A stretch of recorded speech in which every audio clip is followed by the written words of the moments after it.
Halo sobat, apakah kamu malas belajar?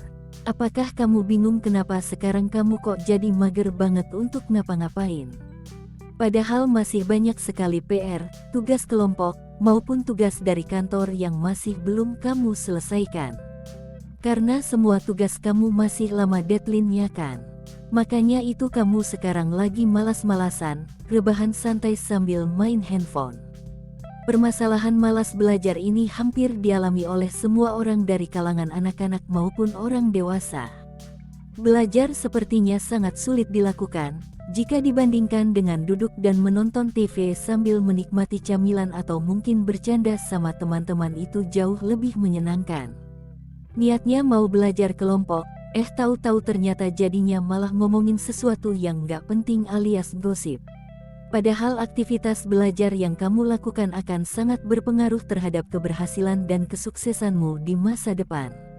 Oleh karena itulah, sangat penting untuk mengatasi rasa malas belajar dan mulai mencari cara untuk mengatasi hal tersebut sedini mungkin, agar jadi kebiasaanmu sampai tua nanti. Oke, kita akan sama-sama belajar tentang hal yang bisa dilakukan untuk mengatasi perasaan malas saat sedang belajar. Yang pertama, jangan meletakkan smartphone berdekatan dengan tempat belajar. Ini nih yang paling sering kita lakukan saat sedang belajar, dengan dalih kalau nanti ada yang gak kita ketahui dari mata pelajaran yang dipelajari, bisa browsing atau WhatsApp temen, dan alhasil bukannya belajar malah mampir scroll TikTok, mampir tengok Instagram, akhirnya jadi scroll terus-terusan dan gak terasa sudah semakin larut malam, otomatis sudah mengantuk karena memang sudah malam waktunya untuk tidur. Untuk menghindari rasa malas belajar, langkah terbaik yang perlu kita lakukan adalah menjauhkan diri dari media sosial, smartphone, dan aplikasi lain yang berpotensi untuk mengganggu aktivitas belajar.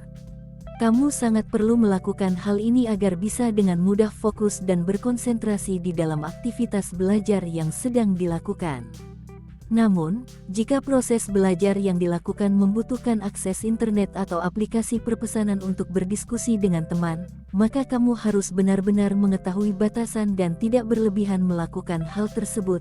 Intinya jangan sampai mampir ke TikTok atau aplikasi lain yang membuat waktu tak terasa karena saking asiknya.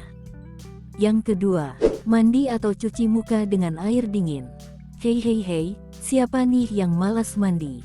Siapa yang kalau pergi ke sekolah cuma cuci muka doang? Yuk kita coba mulai dari hari ini untuk mandi dulu sebelum mulai beraktivitas, supaya badan terasa lebih enak dan tentunya segar. Tapi kalau ngomongin soal mandi, pasti yang punya rumah di daerah pegunungan seperti gue, itu terasa seperti sebuah aktivitas yang sangat sulit dan menantang dilakukan. Apalagi kalau harus berpedoman dengan pola hidup sehat yang harus mandi 3 kali dalam sehari, terasa seperti adrenalin kita tertantang kan? Siapa nih di sini yang tinggal di daerah pegunungan dengan air dalam bak mandi terasa seperti air biasa yang dimasukkan ke dalam kulkas? Klik kolom komentar ya, yuk kita sharing sama-sama. Oke, kembali ke pembahasan. Cara ini dapat kita praktekkan saat malas belajar.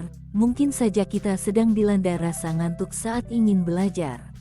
Mandi atau cuci muka dengan air dingin dapat membuat kita bisa lebih segar. Pada kondisi itu aura untuk belajar bisa terdongkrak walau masih kecil persennya, tetapi tak apalah, yang penting sudah ada reaksi belajar dan itu bisa dilakukan secara konsisten. Hal kecil yang dilakukan secara konsisten, nantinya juga dapat berdampak besar pada diri sendiri maupun orang lain. Yang ketiga, lakukan penataan ruang belajar yang rapi. Tanpa disadari ruang belajar dapat mempengaruhi semangat belajar. Sebaliknya, jika meja belajar berantakan, kita akan malas berada di meja. Jika malas, pastinya membuat belajar tidak maksimal. Sebenarnya mengatur meja belajar agar selalu rapi sangat mudah. Meja belajar yang rapi dan tertata bisa membuat kita lebih betah berlama-lama. Sebenarnya kamu udah tahu hal ini sejak lama, tapi mungkin karena malas akhirnya kita biarkan saja meja belajar yang berantakan. Jadi langkah awalnya kita semua sudah tahu. Rapikan meja belajar dulu, lalu tata juga ruangan kita tempat belajar, buang semua sampah-sampah yang ada di situ, sisihkan barang-barang yang udah gak kepakai lagi, Karena semakin sedikit barang yang kita punya, semakin menurunkan tingkat kerusuhan ruangan kita. Kalau sudah dirapikan semua, ambil sapu dan bersihkan ruangan belajar sekarang juga. Kalau mau lebih bersih lagi ambil pel dan pel seluruh ruangan. Jangan lupa, kalau semua sudah kinclong dan bersih, belilah pengharum ruangan. Gue jamin kamu bakal betah di ruang belajarmu yang sekarang daripada yang berantakan. Nah, itulah sedikit tips dari gue. Semoga setelah nonton ini hati kita jadi tersadar, dan kita sama-sama bisa lebih semangat lagi belajarnya, semangat menjalani aktivitas. Terima kasih sudah menonton. Jika channel ini bermanfaat untuk Anda, jangan lupa share, komen, dan subscribe untuk mendukung kami lebih semangat posting video baru lagi.